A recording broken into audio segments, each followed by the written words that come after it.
নমস্কার, ওবিপি উড়েছিলে তোমাদের সবাইকে জানাই স্বাগত।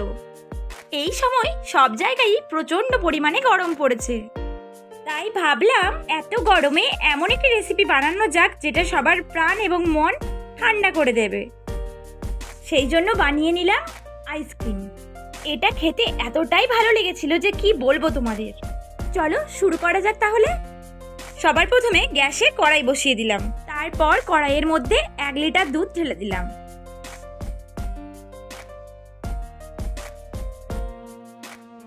দুধটা কিছুক্ষণ গরম করে নেব। কিছুক্ষণ পর দুধ খুন্তি দিয়ে একটু নেড়ে নিলাম। দুধটা কিছুক্ষণ গরম হওয়ার পর 3-4 হাতা দুধ আমি ওখান থেকে তুলে নিলাম একটা বাটিতে। এরপর আমি নিয়ে নেব কাস্টার্ড পাউডার। আমি এখানে বাটারস্কচ ফ্লেভারের কাস্টার্ড পাউডার নিয়েছি। তোমাদের কাছে কাস্টার্ড পাউডার না থাকলে এই জায়গাটা স্কিপ করতে পারো। আমি বাটিতে যে দুধটা তুলে রেখেছিলাম সেই দুধের মধ্যে দিয়ে দিলাম 1 চামচ কাস্টার্ড পাউডার। খুব ভালো করে কাস্টার্ড পাউডারটা দুধের সঙ্গে গুলিয়ে নেব। এই পাউডারটা কিন্তু দুধের সঙ্গে খুব ভালোভাবে মিশিয়ে নেবে। কড়াইয়ে যে দুধটা বসিয়ে রেখেছিলাম সেই দুধটা ফুটিয়ে অর্ধেক করে নেব। গ্যাসের ফ্লেম কিন্তু লো করা আছে। মাঝে মাঝে খুন্তি দিয়ে দুধটা একটু নেড়ে নিতে হবে। যতটা দুধ নিয়েছিলাম ঠিক তার অর্ধেক হওয়া না পর্যন্ত দুধটা ততক্ষণ ফুটিয়ে যেতে হবে। আইসক্রিমের এই সুন্দর রেসিপিটা তোমাদের যদি ভালো লেগে থাকে প্লিজ তাহলে লাইক, শেয়ার, কমেন্ট এবং সাবস্ক্রাইব করে দিও। আর সাবস্ক্রাইব করার পর সাবস্ক্রাইবের পাশে থাকা বেল আইকনটি ক্লিক করে অল নোটিফিকেশন অন করে দিও, যাতে আমি ভিডিও দিলে সমস্ত ভিডিও নোটিফিকেশনগুলি সবার আগে তোমার কাছে পৌঁছে যায়। এবারে এই দুধের মধ্যে দিয়ে দিলাম 5 চামচ চিনি। দুধটা কিন্তু আগের থেকে অনেকটাই গাঢ় হয়ে এসেছে। খুন্তি দিয়ে চিনি দুধের সঙ্গে খুব ভালো করে মিশিয়ে নেব। আমি ঠিক যেমনভাবে করেছিলাম তোমাদের সঙ্গে পুরোপুরি আমি সেই ভিডিওটাই শেয়ার করছি। একবার অবশ্যই বাড়িতে বানিয়ে দেখো, খেতে খুব সুন্দর হয়। এবার আমি দুধের মধ্যে দিয়ে দেব মিল্ক মেড, যা এই আইসক্রিমের স্বাদ 10 গুণ বাড়িয়ে তুলবে। এর মাপটা হলো, তুমি মিল্ক মেডের এই যে ডাব্বাটা দেখছো, এই ডাব্বাটার প্রায় অর্ধেকই আমি এর মধ্যে দিয়ে দিয়েছিলাম। খুব ভালো করে সবটা দুধের সঙ্গে মিশিয়ে নেব।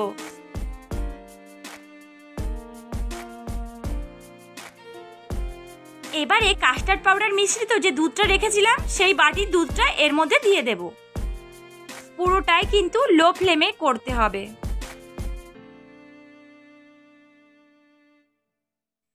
দুধের সঙ্গে সব কিছু ভালোভাবে মিশিয়ে নেব। বাটিতে থাকা দুধটা কড়াইয়ের মধ্যে ঢালার পর দেখো কড়াইয়ে যে দুধটা ছিল সেটা কতটা গাঢ় হয়ে গেছে। এইভাবে লো ফ্লেমে আমি আরো 4-5 মিনিট ফুটিয়ে নেব।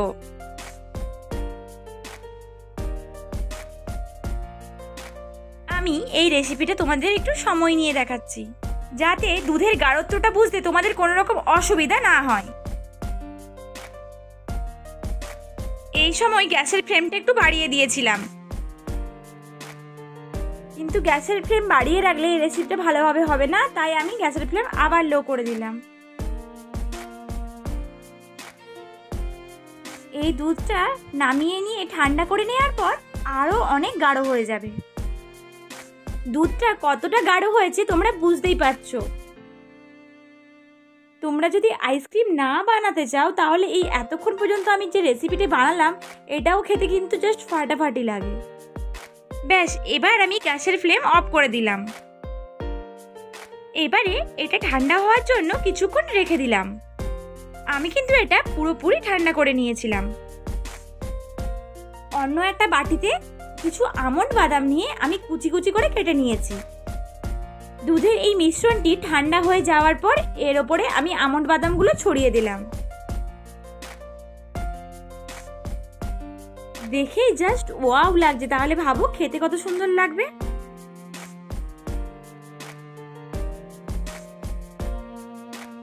এবারে আমন্ড বাদামগুলো একটা হাতার সাহায্যে এটার সঙ্গে মিশিয়ে নেব। এখন দেখো দুধটা ঠান্ডা হয়ে যাওয়ার পর আরও কতটা গাঢ় হয়ে গেছে। এবার একটা আইসক্রিম বানানোর মোল্ড নিয়ে নিলাম। তোমাদের কাছে এই মোল্ডটি না থাকলে তোমরা যে কোনো ধরনের টিফিন বক্স বা যে কোনো ধরনের গ্লাস ইউজ করতে পারো। এবার আইসক্রিম তৈরি করার মোল্ডটির মধ্যে আমি দুধের এই মিশ্রণটা একটু একটু করে ঢেলে দেব।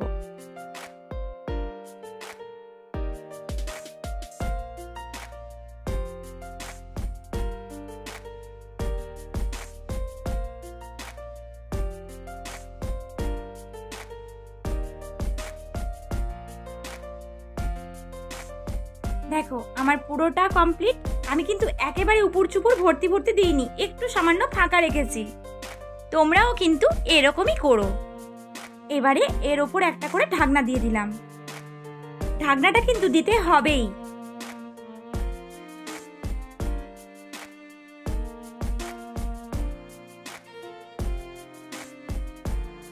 এক এক করে সবার উপরেই ঢাকনা দেওয়া প্রায় কমপ্লিট। এইটুকু অংশ আর আইসক্রিম মোল্ডের মধ্যে ঢুকাতে পারলাম না গো, তাই একটা টিফিন বক্স নিয়ে আমি ওর মধ্যে এই বাকি অংশটুকু দিয়ে দিলাম। টিফিন বক্সের মুখটাও আমি আটকে দেব। দেখো তাহলে এই টিফিন বক্স আর এই আইসক্রিম মোল্ডের মধ্যে আমি এই দুধের মিশ্রণটা দিয়ে দিলাম। এবার ফ্রিজ খুলে ডিপ ফ্রিজের মধ্যে এগুলো রেখে দিলাম।